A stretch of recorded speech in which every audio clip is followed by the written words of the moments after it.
Hey, Lenny, welcome. Hi, David.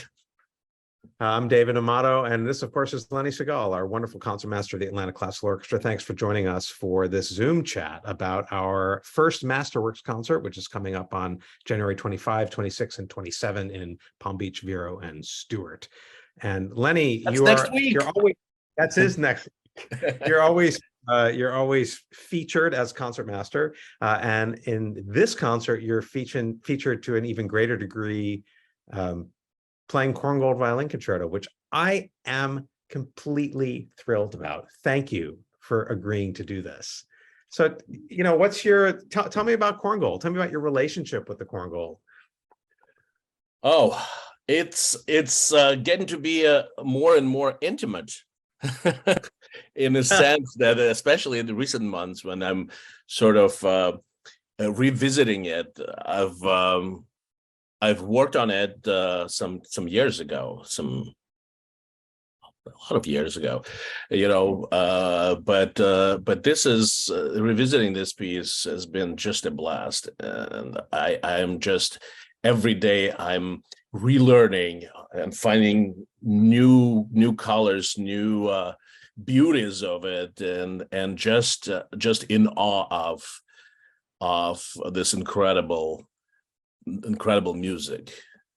It is so gorgeous. I've been, so this is a piece so Eric Korngold was an Austrian composer. He came to the United States to escape persecution shortly before the Second World War, and ended up in Hollywood writing music for the studios.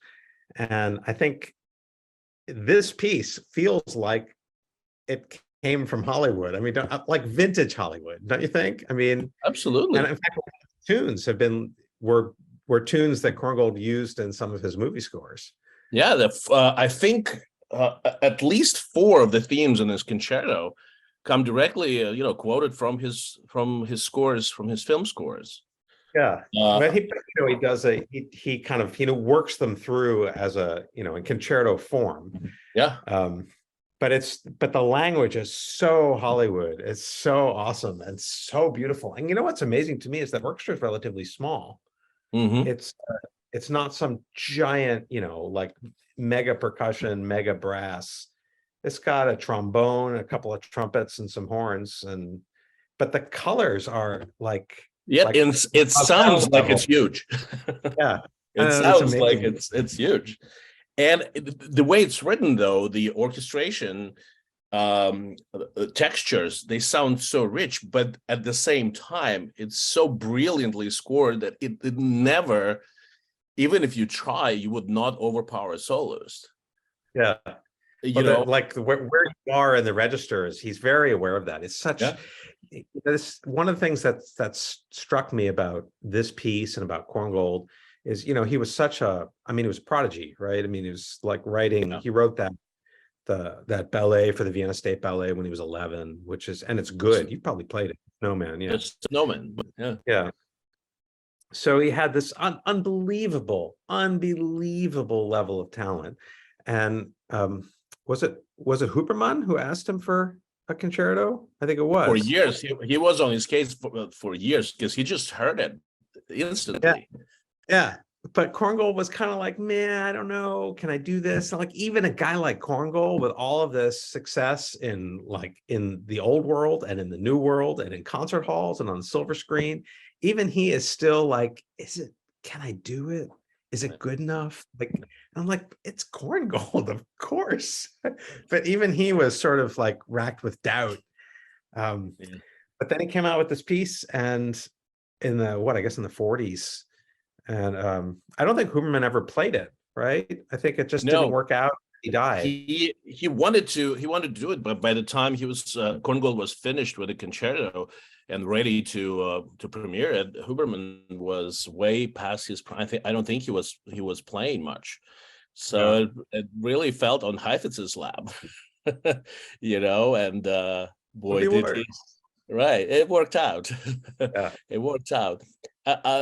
I remember it must have been in my teens when I heard the recording of this concerto by Heifetz. It was not a really very often performed in the old world when I grew up. So I just came across that recording of Heifetz, and I remember feeling strange about it. It didn't feel like this academic piece, like this concerto, the concerto for violin and orchestra in D major, Opus 35.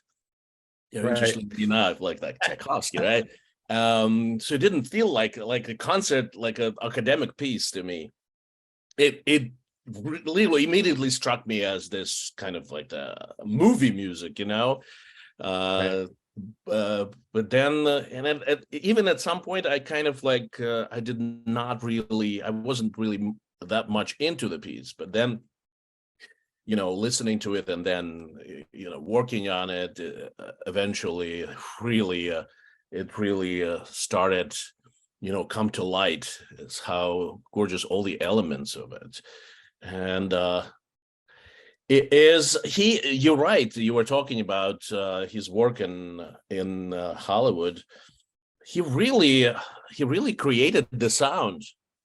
Like most of what we hear in movie soundtracks today, what we characterize as quintessential Hollywood Like the epic soundtrack. John Williams, James Horner, who was those composers? You name it. Danny Elfman, everyone who has written for movies for decades, and we know that Star Wars, the Indiana Jones, everything really is built on the shoulders of that. Or Korngold, and maybe along with what was his name, Max Steiner. Max Steiner, Alfred Newman. I guess those three guys, they basically created the sound that we know as Hollywood sound today. Right. No, it's true. And I think what's amazing to me, one of the many things that's amazing about Korngold, is that his concert music, which we had, he'd been writing concert music, a lot before he ended up in Hollywood. It sounds like his Hollywood music. Like he didn't make any like sound world and harmonic concessions for film music. I mean, absolutely. I think he was forced to make structural concessions because movies unfold in a different way, but it was just perfect fit. He just came and said, "Here, this is what I do," and it worked. It just had that perfect, application in whatever Hollywood golden age of Hollywood was about, right? Yeah, and that's the sound. And it's in studying score. I'm struck by how carefully orchestrated it is, not just from the standpoint, as you said earlier, of never stepping on the toes of the soloist, but he writes a lot of moments in which what he's really looking for is a lack of specificity in terms of articulation, attack, moments that are not like everybody coming together. He writes the sort of like slightly fractured ensemble, things that are an eighth note apart or triplet eighth note apart, to give a kind of like blur the edges all the time. Continuous scoring. So smart. Yeah. And it's so beautiful. And I think that Heifetz recording, which is the first recording of the piece, first time I ever heard the piece, does such a great job of not dwelling on the sentimentality and not taking the wind out of the sails of that kind of attitude about orchestration, right? Heifetz just goes like he always does, right? And I think the orchestra just goes with him, and all of these lines get appropriately blurred, and the piece has this incredible arc, which I think kind of comes to fruition in a way in the last moment, in that moment, which is totally Hollywood with where the theme is played by the brass. It's like it always makes me smile. I mean, it's such an incredible moment. We've been waiting for that. It's like direct toward the end before the coda. That's the theme from The Prince and the Pauper, actually. Right. That's a big moment with this, the whole orchestra, and then the what is it, the triangles. This So big. glittery, and it's like Ravel, you know. Yeah. I mean, and I think that there's so much that I hear in this piece that not only matches with other things we're doing on the season, like Mother Goose, like the end of the slow movement of the Korngold, that climbing up with those kind of the sort of the sense of two harmonic worlds happening simultaneously that then kind of merge into one, which is then played out in a very different way at the end of the last movement. But that's exactly the way the Beauty and the Beast movement ends. Ravel. But also this idea of like pentatonic, this idea of like extended tonalities applies also to the Dvořák New World Symphony, which we're also playing on this program. And I think Korngold was responding in many ways to the same things that Dvořák was responding to a bunch of decades earlier. So, and like Lydian mode stuff in the Bernstein. I mean, all these guys were like drinking from the same well. Yeah. And so I don't know. It's a really interesting program. And his based, built on this great, really rich Viennese tradition of, and really being in the wake of Wagner, but some would say in the shadow of Richard Strauss and Mahler. I wouldn't call it in the shadow. I mean, he just took it and ran with it and created this. He didn't build a new world, but he built on that. He expanded this sound world that those guys created, and it still sounds sort of like, especially with Richard Strauss, it's the same kind of approach to scoring and orchestration, but it's just even more. It goes extra mile, or I don't know. It really does. Miles. And it's so, it's a piece from the 40s. And when you think about what else was happening in the music world, where I think that people forgot to ask themselves the question, well, many composers forgot to ask themselves the question in the 40s, does it sound good? Right? It all works out, like all the graphs work, all the charts match, and it's tight, but it doesn't sound good. I think Korngold just wanted to write music that sounded really good, like Strauss did, and he succeeded. This is really kind of an extraordinary thing. So I think Dvořák was the same way. I think Dvořák was not didn't get hung up with the kind of the academy expectations, like, how's my counterpoint? How's this all working? He just wrote music that I think ultimately he wanted to hear. I've had a composition teacher once who said to me, I was having trouble kind of getting going on something. And he said, well, imagine that you go to a concert and you sit down and these people come out to play and they play something you really like. What does it sound like? And I was like, oh, okay. Like, it's so simple and a little, dopey, but right. What does it sound like? I feel like Korngold's like, what's going to be beautiful? And what's going to be really, like, a word I almost never use with music, it's really pretty. Like, just so, like, I just want to be around it, pleasing to the ear, comfortable, comforting, if you will. It's like when they say, you pay so much attention to detail, to how to live, you forget to live. So he just lives, he just goes for it. And because of that, he gets away with stuff that maybe other more sort of conventional, traditional, quote unquote, composers, probably wouldn't get away with. So this chromaticism, and really going into it and enjoying it, like a lot of the sextuplet chromatic happenings in the first movement. Right, as noodly stuff. A stream of energy. Yeah. But just thinking about all the chromatic stuff, it's interesting to me how many of these composers who have this kind of like post-romantic expressionistic language, how the harmonic world really almost entirely comes out of voice leading.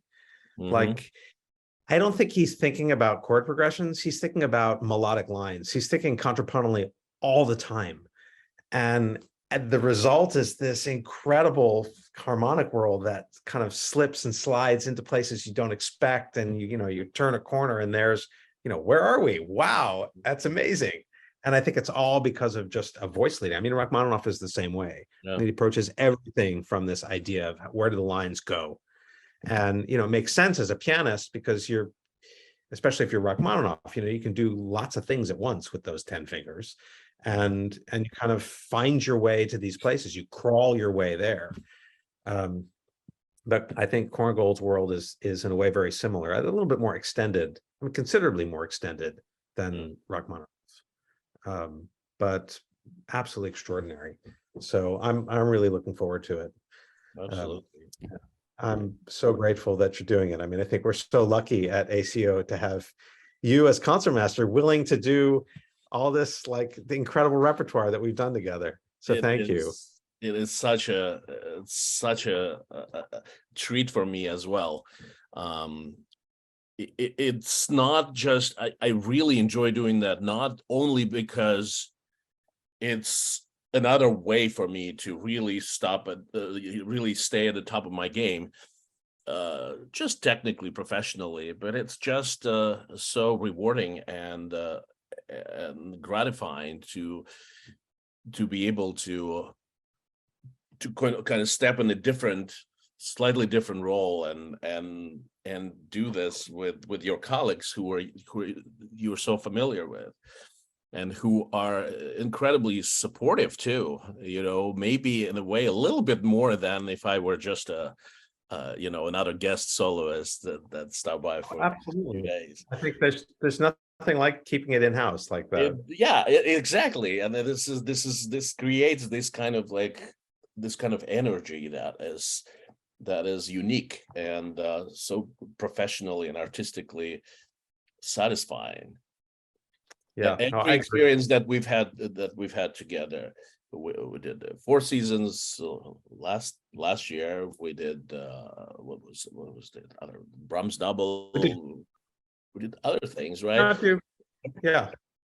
It really stands out as one of the highlights of my recent career and experiences. So yeah, I'm really looking forward to it. We get to play it 4 times. 4 times. Yeah, I mean, that's on a Friday twice. Yeah, I mean, it's always fun. It's one of the things that's so remarkable about ACO is that we play one program all these times. It's so rare in any circumstance that an orchestra has an opportunity to do something like that. I really feel like from a just selfish personal standpoint that I grow a lot living with the music like that for that many performances. And it's incredibly rewarding. I love it, and I'm really looking forward to it. Yeah, absolutely. Likewise. Well, thank you. Thanks for taking a little time away from practicing. And, thank you. And we'll see you soon. Again, it's January 25th, 26th, and 27th in Palm Beach, Vero, and Stuart. And we hope to see you all there. And I know, Lenny, I'll see you there. Absolutely. I'll be there. Right, take care. Everybody, great to see you. And we'll look forward to seeing you in the concert halls in warm Florida. That's right. All right. Take care. See you. Take care. Bye. Bye.